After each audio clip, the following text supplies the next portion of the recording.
You're listening to Managing Leadership Anxiety, Yours and Theirs, a podcast offered in partnership with Missio Alliance.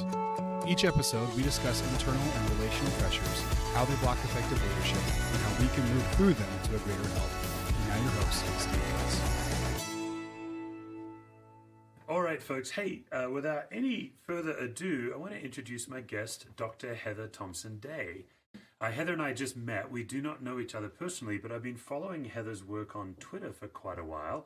Many of you know that I've found some of my best thinkers and best guests just by following them on Twitter. I know social media can be an absolute dumpster fire. It's true. But what's also true is it's become a great democratizer of people's voices, people who have something to say. Heather is a communications expert. She has a doctorate in communications. She teaches communications and rhetoric at a university level. She's the author of multiple books, 6 books by my last count. Her latest book just came out this summer, It's Not Your Turn. We're almost certainly going to get into that. But I was particularly interested in getting some thoughts from Heather on communications, on this generation of students and what she sees, what she loves, what challenges she thinks they face. So Heather, thanks so much for coming on the Managing Leadership Anxiety podcast. Well, I am honored and happy to be here. Excellent. Heather, I should also mention that your hubby, Seth, is a pastor, and a lot of our audience are pastors, so I think there's a lot that you have to say to us. I want to get into communication because I'm fascinated by what happens between people when we have a narrative in our head, but we're not able to hear what each other is saying because the narrative in our head is often taking over. I wonder if you just start there and give us some thoughts. Yeah, so there's actually a strategy I can give you to try to stop that narrative, and that's to put space in between your words. So something I have my students do in class is between each word, I tell them, I want you to talk to the person next to you set the timer 3 minutes. But in between each word, I want you to put a 2 to 3 second pause. And what that does is it allows your brain, and you'll notice actually first, things are going to get way louder. Your brain is really going to tell you how uncomfortable you feel in those 2 to 3 second pauses.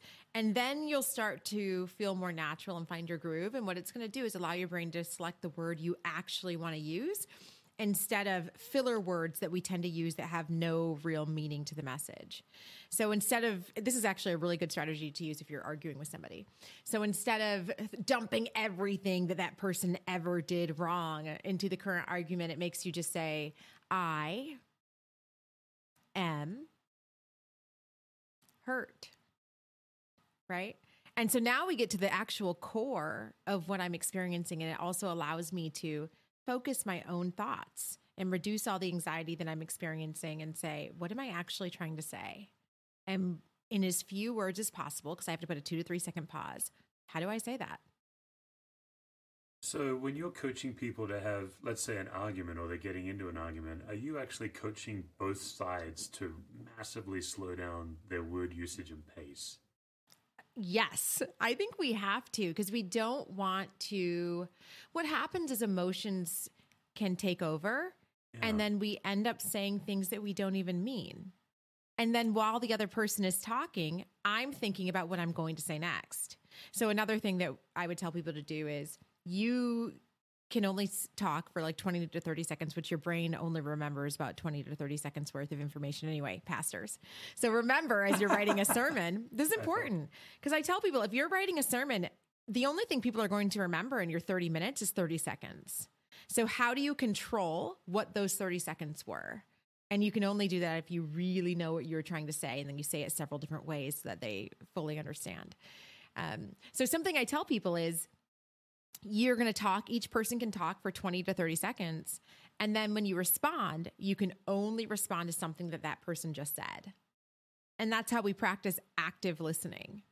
I cannot bring up something that I wanted to say that was in my mind. I can only respond if it directly correlates to something that you just said in your 20 to 30 seconds.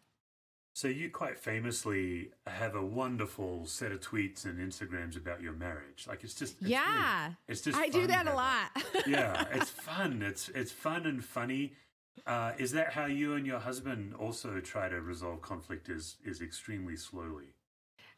If I am in control of myself, I will tell you, I am the worst. And he would probably agree with me on this. I am really good with everybody else. I am the worst with him. Nobody is able to make me angry quite as quickly as my husband can. Also, there is nobody I am more dependent on in this world than my husband, right? So that's another thing in communication. Sometimes we misunderstand our need for somebody else's approval of our choices or our decisions. And we say, oh, I just have so much conflict with this person. It's not that this relationship is inherently filled with conflict. It's that this person really matters. And so when they say something that goes against what I would want them to say, it matters. And I can't sleep and I have to talk about it. So that is definitely the relationship that my husband and I have. And I would say a lot of the things I know to be true go out the window when I'm talking with him. Yeah. And once you've noticed that you've gone from 0 to 60 in no time, what's your best technique to start to de-escalate yourself? Oh man, I am a big fan of saying, let's pause this conversation. And I'll say this is something he has probably taught me. I am somebody that wants to get closer to it and really understand and doesn't want to go to bed until we've hashed it all out. And he is somebody who will say, I am going to go on a 5-minute walk, but I will be back and then we will finish this conversation. And what do you know? The conversation goes so much better that way, right? So if we would just do that the first time, when you see yourself like, this is something that I feel really passionate about, and I feel my emotions starting to get upset, is it time for you to say, you know what, let's take a pause. I'm going to walk. We're big walkers. We walk all the time. You know how well our marriage is going based on how many laps you see going around the block. So if we say, I'm going to pause, I'm going to go do a lap and I'm going to come back, that's been really healthy for us. Yeah, you could send your Fitbit into the marriage counselor for an update. Yeah. Absolutely. Yeah. Heather, would you talk to me as a pastor? I'm a white, tall, deep-voiced male pastor. And I found communication and power to be a struggle on both sides of the equation. When I speak, I carry more power than I feel. I'm aware of that because people have told me, but left to my own devices, I would not naturally be aware of the amount of power I carry. I was first made aware of it when I was a chaplain. It was a rude awakening to me because I had been affirmed all through youth group for the very thing that can also do damage. Do you know what I mean? Like lighting up a room or infecting a room when I walk into it. At the same time, I also find that people caricature me in a way that's not human. They put expectations on me, or I don't know how to finish that sentence, but I feel bullied, which sounds really strange to say as somebody who's in the center of power. But I'd love to hear your thoughts on that from a communication point of view. Like, how do you make sense of both sides of that equation? I need you to give me examples. And so part of the problem with me or anybody who's deep into communication is I try to never assume I fully understand what somebody else is saying. Yeah. So give me an example of what you're saying so that I fully comprehend. Yeah, great. So on the side of me exuding power, I think there's just no escape as the hierarchically, my gender in a culture, in this culture, particularly in a church culture, where men still really have tremendous power. Yeah. Tremendous not being the best word for it. Then I open the Bible for people, so there's all this spiritual power. So I think all of that on the side of where I'm sending power out. On the side of where I'm feeling bullied, ironically, it's not uncommon that it's somebody that I know has been traumatized. Maybe they've even come in because, for example, in our church, we try to create a culture of emotional health, of bringing doubt, skepticism, even hostility.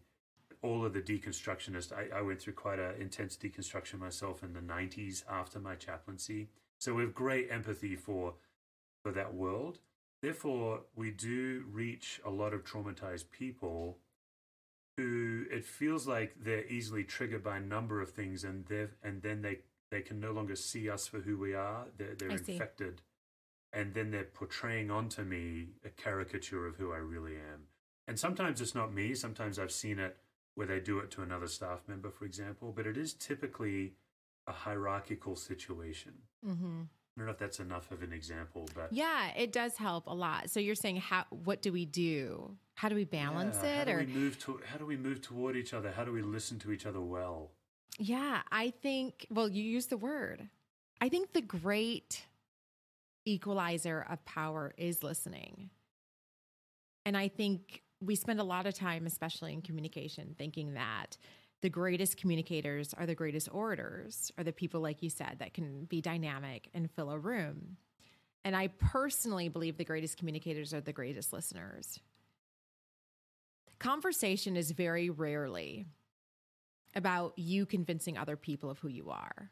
The reason my students sit in my office every single day in a line is not because I'm talking to them. It's because I'm listening to them, right? So the goal isn't ever for me as the communicator, and I think that this is helpful for a lot of pastors too.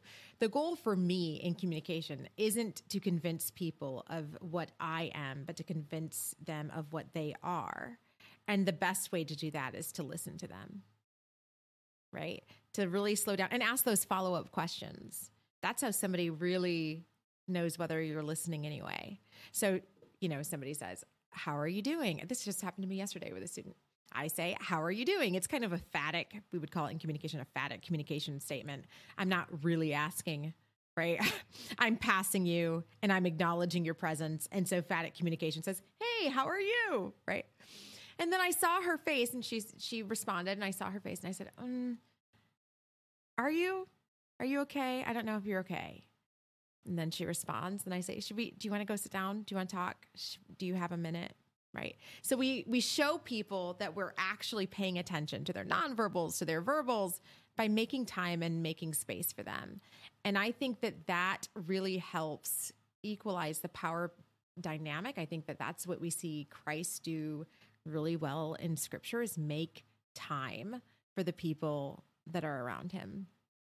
And that, I think, is one of the greatest things you can do to even communicate a message, right? It's not just about the person who tells you, you matter. It's about the person who shows you, you matter, by giving you time and space. Even if I disagree, it's sitting down and making time and saying, this conversation matters to me, so much so that I'm going to ask follow-up questions while we're having it. I think listening and in the book, Never Split the Difference, it's a fantastic book for anybody that wants to study more about communication. Chris Voss is a former FBI hostage negotiation director.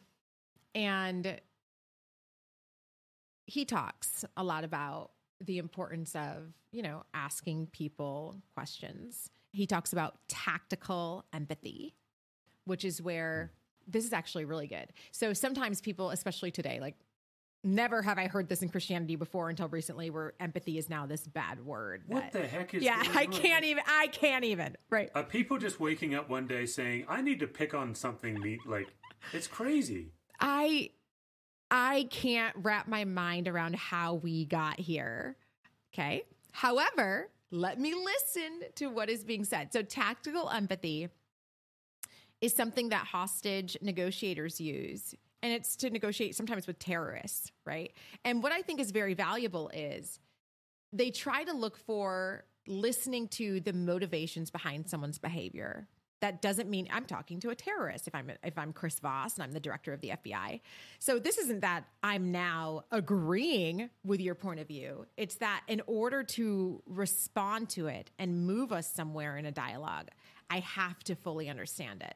And I can't do that if I'm not listening. And tactical empathy is where I'm actually intentionally trying to put myself, okay, how could somebody get here? What would this have looked like for them? And I have to listen to those cues so I understand it. So I just think if Chris Voss can practice tactical empathy with terrorists, I would think that Republicans and Democrats can do it with each other, right? Or complementarian, egalitarian. I would think that all of us can take the time to sit and listen and try to empathize with where somebody is and how they've come up with this perspective. Because the truth is we can't change what they think if we don't first understand it.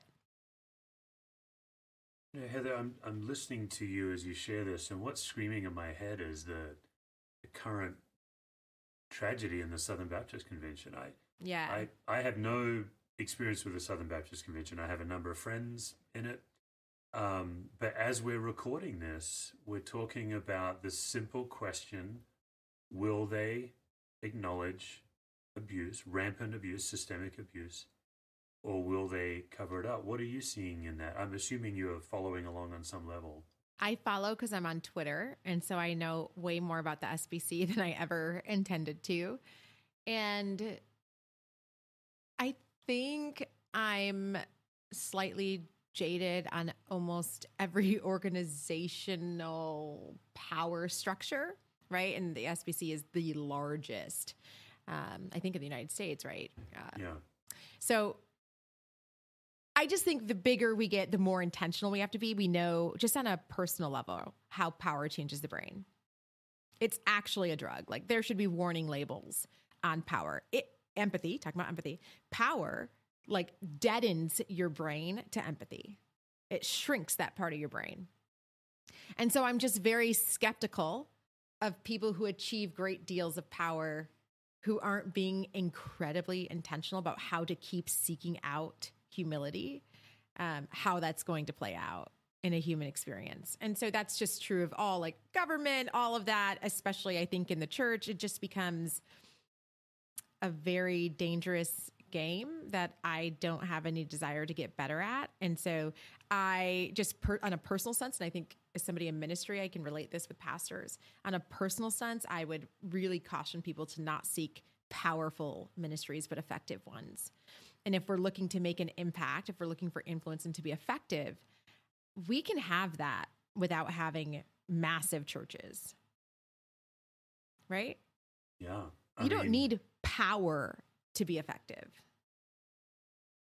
I think where things get really tricky nowadays is I think as a general statement, the boomer generation really was excited about bigger is better. Right. I'm a Gen Xer. I'm afraid to ask, Heather, are you a millennial? I'm a millennial. Yeah, okay. I'm 34. I'm an old man. I'm 49. Gen X, some would argue the best music ever in the 80s. But I don't think we're as motivated by that, and I might be wrong. But what's interesting now is it's not bigger structures, but it is bigger platform. It is. There is a whole new thing of, I call it curated authenticity. It looks authentic, but it's very polished. You know, some of the Instagram influencer type stuff. Right. Is that not just a reiteration of the same problem? Yes. I think it's all deeply problematic. And so I just think that there's things we have to do if we're getting online. And actually, we can tie this back to communication. In communication, one of the greatest social science papers ever written is called The Strength of Weak Ties. And essentially, that whole premise says we focus all of our energy on strong ties, people with whom we have really deep emotional bonds and connections. But it's actually weak ties that make a greater impact on our life. So my approach to social media is to really pay attention to the person. If I am going to stop because Beth Moore comments on my post, I had better also stop for the person who has 2 followers. And I actually dislike when people say, I just saw somebody tweet this the other day. And I understand the thought process because I think they think it's a bot or something where people are like, if you don't have like 200 followers, I don't follow you back. I don't get that. And I see people say that a lot, like, oh, what is your criteria for following people back? Man, for me, it's just, I follow back anybody who's nice to me. If you are nice to me and you take the time to comment and engage with me, I will probably, if I notice it, I'll follow you back. And I want to make sure I'm responding back to you. But that's what social media, by the way, is supposed to be. Social media is inherently social. It's supposed to be a social place, not just a platform where I extol all of my wisdom, but spending time and energy retweeting other people, commenting on what's happening in somebody else's life, right? The strength of weak ties. Every single tie matters. Whether it's somebody in a deep personal connection or somebody with a less impactful role in your life because you just see them on Twitter, actually, it isn't always quality over quantity. Sometimes lots of quantity makes us feel safe and secure and has a better well-being too. Making sure I stop for the coffee barista when I pull into Starbucks and she talks to me, that matters. That weak tie changes my day. So how do we show appreciation and dignity and value to people, especially on these platform type social media adventures? And I just think we have to take time to pause and see what's going on in other people's lives and make sure it's not just you. Heather, I want to run something by you. I'd be curious your take. When I've been in church ministry 25 years, and 15 of them, I was in some kind of associate role. I was a youth minister or I did crisis intervention work in Las Vegas. 16 years ago, I stepped into the lead pastor role, the primary communicator, I guess you would call it, for the church. And I remember early in being a lead pastor, 15 years ago, I sat down with an old-timer preacher. He'd been a preacher forever. And it was almost like he was incapable of having a dialogue. We sat down for lunch, but his conversation was taking us to a curated place. It wasn't so exaggerated that all his points had the same letter. It wasn't quite to that point, but it was a sermon. Like, he had preached so much that he had forgotten how to dialogue. That was my assessment. And I remember I was like 32 thinking, God forbid the day that happens to me. But the longer I'm a preacher, the more social anxiety I get in a public setting because I'm always wearing more than one hat with everybody in my congregation, whether I want to or not. Like sometimes I've had this happen, someone will come over for Christmas Day. My pastor hat is off, but they've put it on my head again. Right. And over time, it's a struggle to keep being exactly human-sized. I keep having to fight against this caricature. I don't know how you hear that through a communication lens, but I'd love to get your reaction to that, particularly, Heather, because your husband Seth is a pastor, so you see some of these power dynamics as well. Yeah. And in communication, we would say we respond to one another according to the roles we are playing. And that happens more so with weaker ties. So the closer we get to people, the more likely we are to say, okay, I'm no longer acting in my role, but as an individual. And of course, I think what I've seen with pastors is people have a need to want somewhere to aspire to spiritually, right? I want to believe that if I do the right things and read enough scripture and say the right prayers, I can get to be you. And then everything will make sense. And so I think that creates a really unhealthy dynamic for a pastor who is very aware that you kind of never graduate from needing to figure things out, right? Or from struggles, or from fear, or from doubt. So even if I've achieved this worldly sense of success or power or whatever, I'm still largely the same person. I'm still a human being. I just have sometimes better strategies. At least I can say that for myself. I think I've developed better strategies to deal with my anxiety or my fears or my doubts than I used to have, but I still have them. I've yet to ever graduate from them. I think my husband would say the same about himself. So it can be, I think you don't want to disappoint the people around you who are hoping that if they can just read a little bit more scripture or memorize a few more sermons or read a few more books, then they'll have this all figured out and they'll never doubt again. That would be great. If we all achieved that level of spiritual maturity where we were always on solid ground, and maybe you have, I haven't. I know my husband hasn't. And what did my husband just say to me recently? We were on a walk, we were walking because that's what we do. And I just remember I thought this was so good. He was like, what if more than like trying to get to any particular destination is us just being intentional with how we do the journey?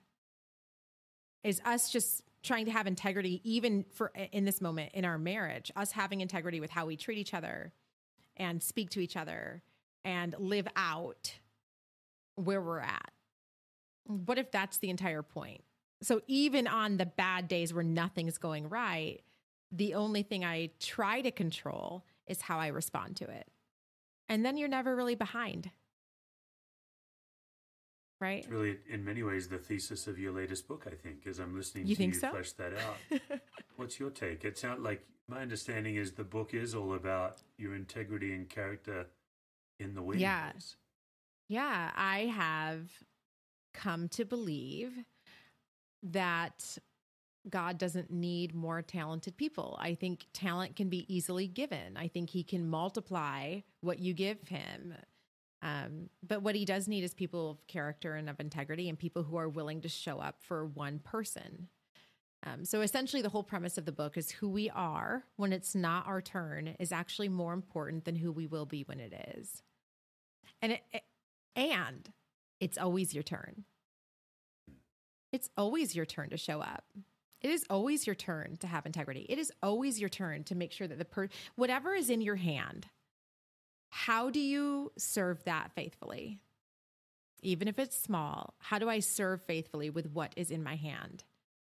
And I have personally found so much purpose in that, in just saying, you know what, if the greatest thing I ever do with my life is be a teacher on this campus to these students, what an honor. That's what's in my hand.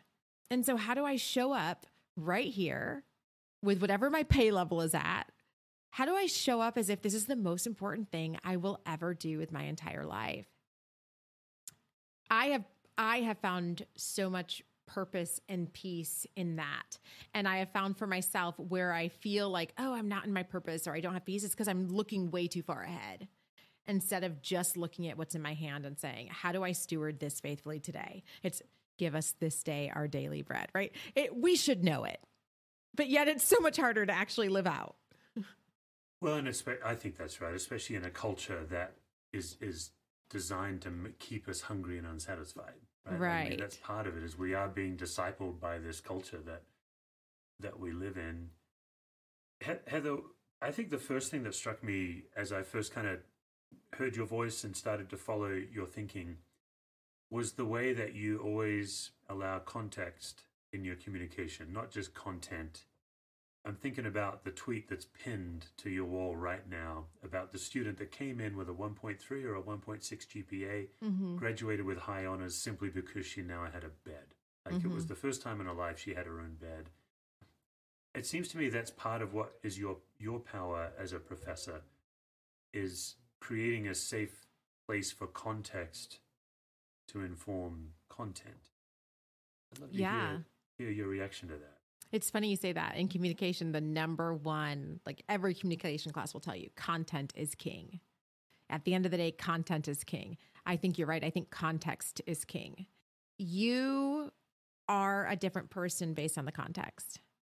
And I feel like that's actually very humbling. And that's how, even if we're somebody who has a lot of opportunities and has reached a certain level of power status, it's very important to remember that context is everything. The best way I can illustrate this, and then we can make this applications to other things, but in this famous Princeton study, it's in the book, The Tipping Point by Malcolm Gladwell, famous Princeton study where pastors are on their way to go preach a sermon on the Good Samaritan. You're hurting. I know where this is going. You're here to hurt me today. Well, no, I think it's actually helpful, right? Yeah. So they're on their way to preach the Good Samaritan. And if the person tells them, you better hurry or you're going to be late, as they walk, then they plant somebody who's like laying in an alley, moaning, looking for help. And most of the pastors would walk right past that person on their way to preach a sermon on the Good Samaritan.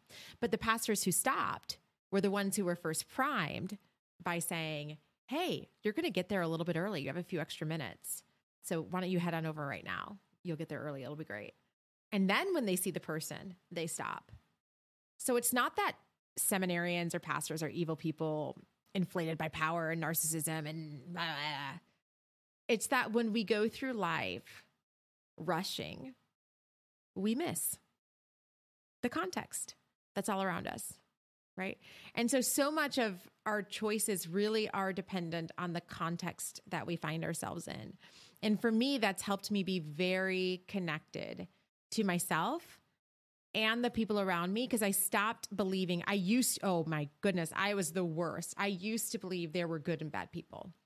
Very, very clear. I used to really think everything was very black and white.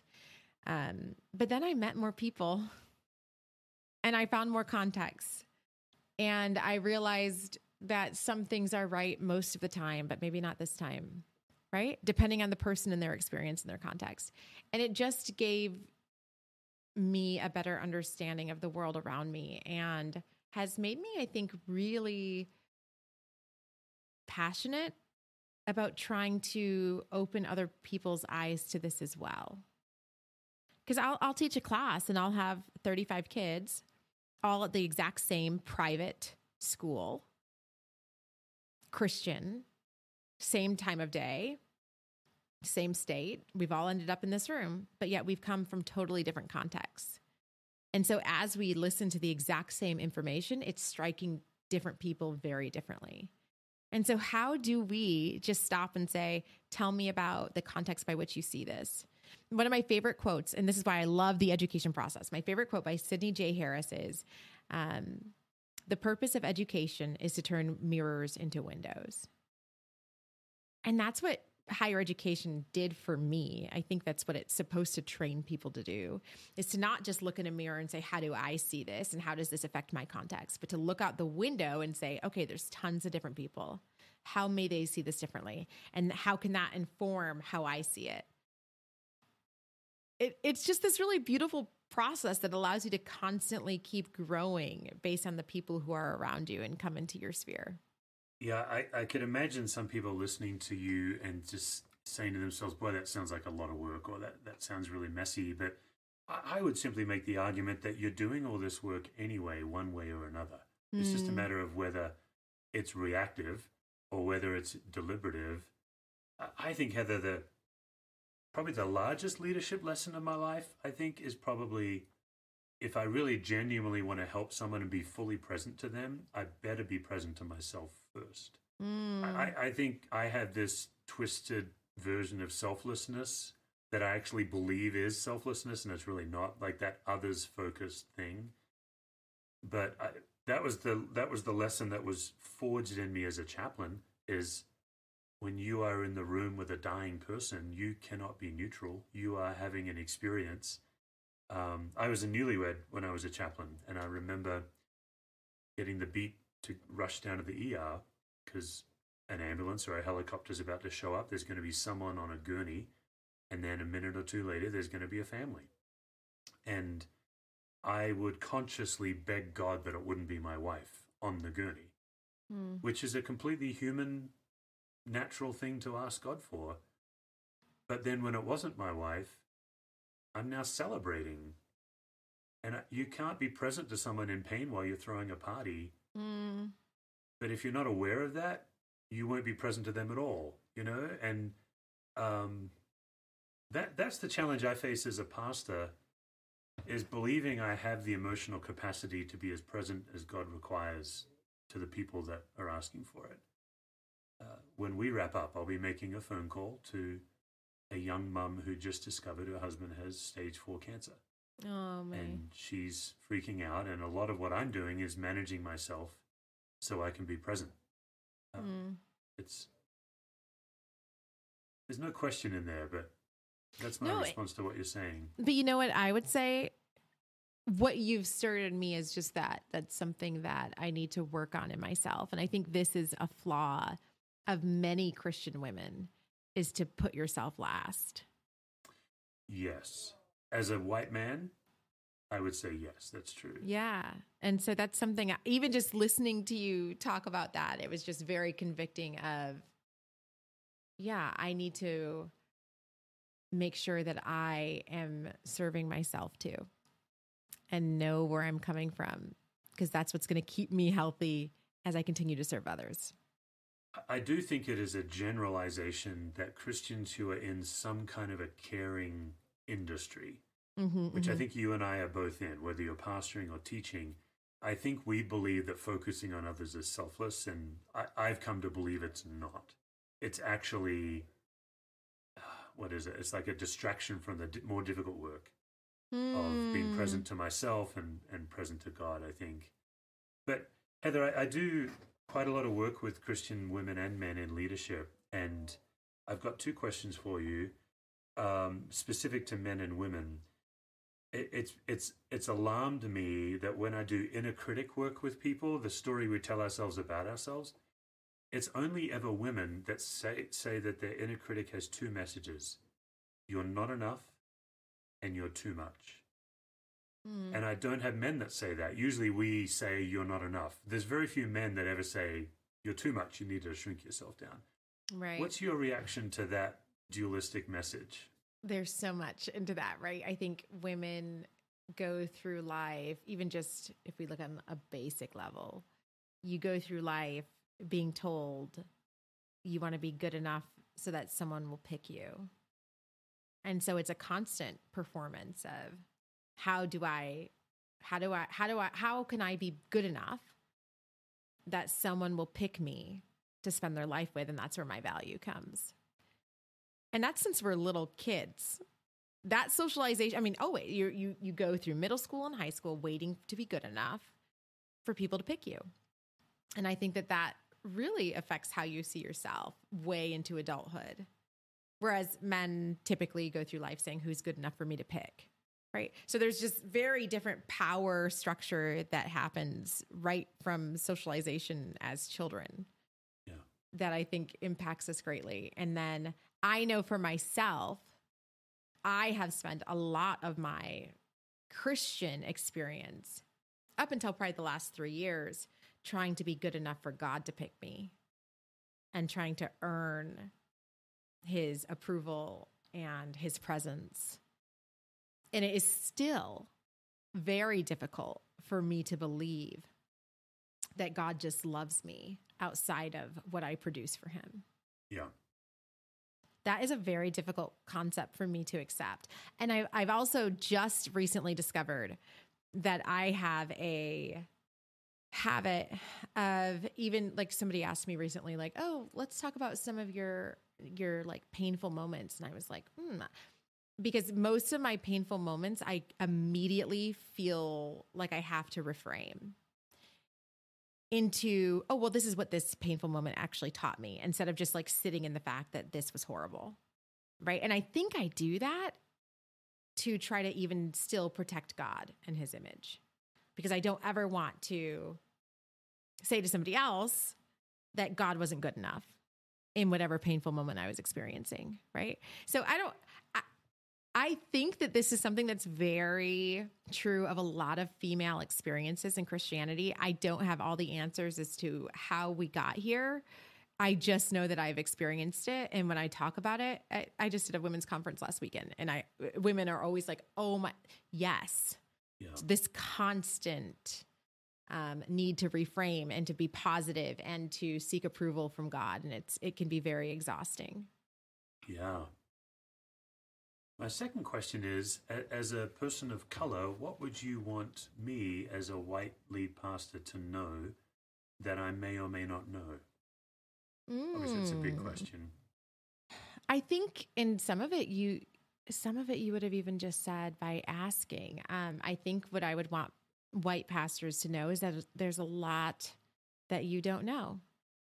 And that even when you ask, depending on what mood somebody's in, you might not get a true response, right? So when it comes to race, like, these things are journeys and it takes time, and there's going to be, I think people of color want to see a pattern over time. I want to see fruit.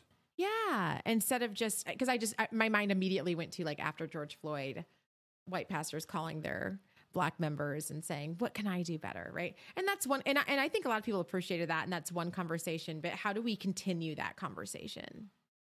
Well, and so even I hearing from many African-Americans who said, look, I don't have time to educate you. Like, there was also that kind of weariness, right? Like, it's not my job to then inform you to something you weren't aware of before, or Yeah, and so I want to speak to that for 1 second, just because I have a dear loved one who just went through an issue at work, at a hospital, and they're a doctor, where somebody used the N-word, and then the other people in the room came to this person that I love and said, how do we handle that next time? We feel like we didn't do the right thing. And it's like, they're not the diversity and inclusion representative on that healthcare facility. Why don't you spend time? So I think that's too what I would say is spend time, do the work, read some books, educate yourself. Yeah. And don't put that burden always on people of color. Because sometimes I think, just like everybody's so exhausted right now that they may not even want to get into that conversation. But what are a really great book that I just went through this year was Cast by Isabel Wilkerson. Highly recommend. That book was super informative to me, to just understanding the long history of racial injustice in this country. But start reading and see how can I learn more so that I can show a pattern of behavior with people of color that I care as we have these conversations.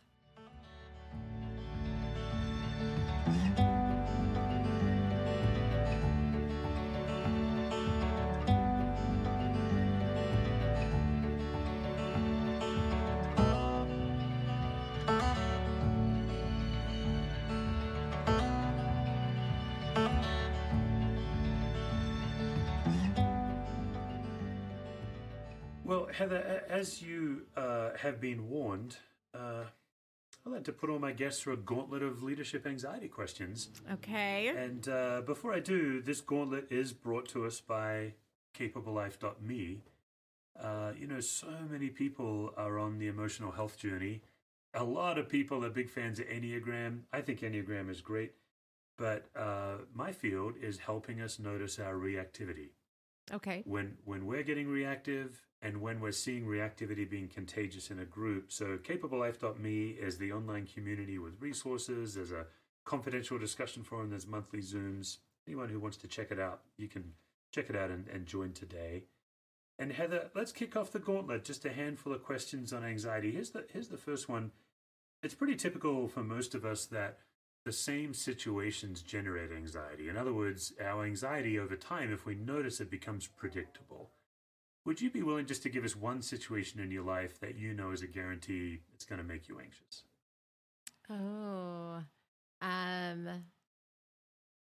if I'm waiting on an answer, does that fit? If I'm in that right now. So I had said before we got on, I am waiting to find out, or I'm waiting to find a house. And I really felt like God had called me to come back to Michigan. So I moved here. And so I'm trusting and believing that he has a home for me as well, because he knows what I need when I come. And so the typical anxiety that I face is, will God show up for me? And that's a reoccurring theme in my life is, will God show up for me? Because I told everybody that he would, and will he actually do it? I'm curious about that last thing you said. I told everybody he would. Does that connect to this idea that you are, for better or worse, God's PR person in some ways? And this is true. I'll say this about myself. This is true of anything that I really care about. I tell everybody. So I'm also a huge Taylor Swift fan. I'm obsessed with Taylor Swift. Everybody knows that about me. If you take a class with me, you are going to hear about Taylor Swift. Likewise, Christianity and the gospel and my relationship with Christ is like bar none the best thing that's ever happened to me. Yeah. And so I will tell everybody. And it's not that I'm trying to intentionally be a certain way. It's just that that's my personality. I love telling people about things that really matter to me. Yeah. We're way off the anxiety gauntlet now. Well, yeah, I'm sorry. You're the first guest ever to kick me off the gauntlet, but I can roll with some T-Swizzle. Okay. What's your favorite era of hers? Oh my goodness. Style? No, so I think she's putting out I think she is her best self right now. I think she is really, oh my goodness. The Folklore and Evermore, I think, are fantastic albums. However, next month she's doing, she's redone Red, and I cannot wait to see the new songs that we're going to get with that. Yeah, have you seen her? She did Red with Vince Gill and Alison Krauss and Sam Bush and Bluegrass. Have you seen that rendition? She took all the pop out of it. Oh, it's magical, Heather. Come on.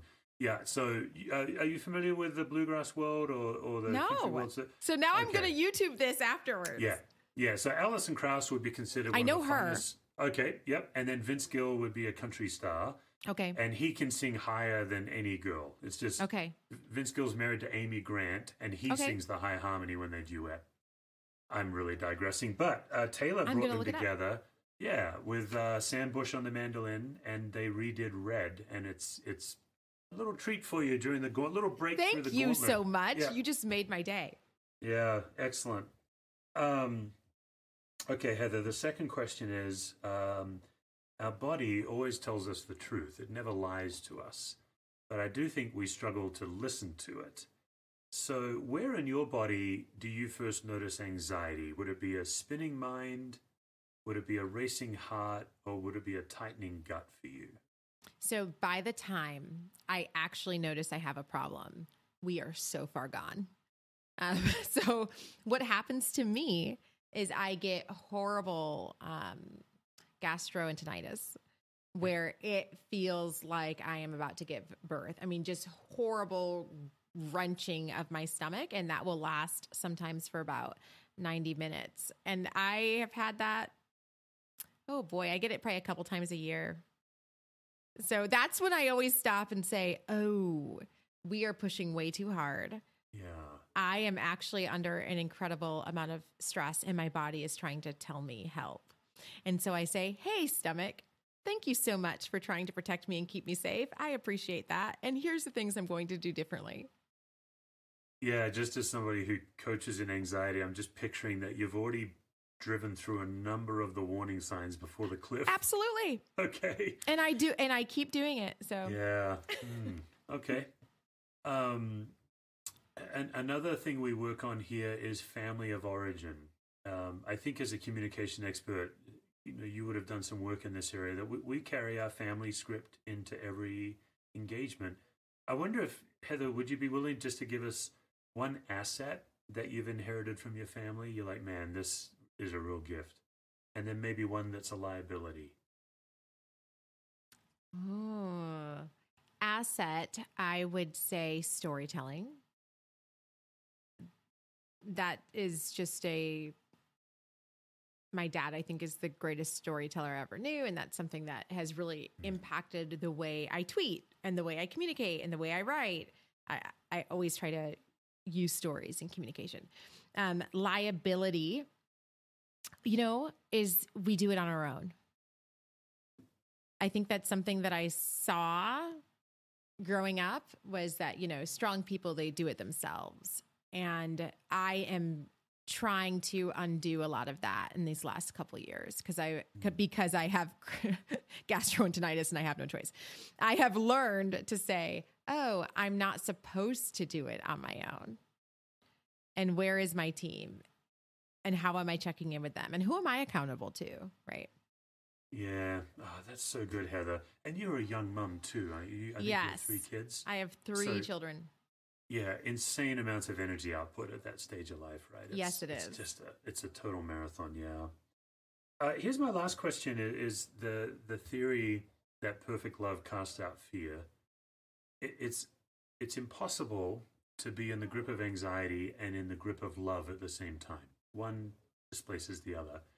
So, when is a time in your life where you feel most fully and completely loved?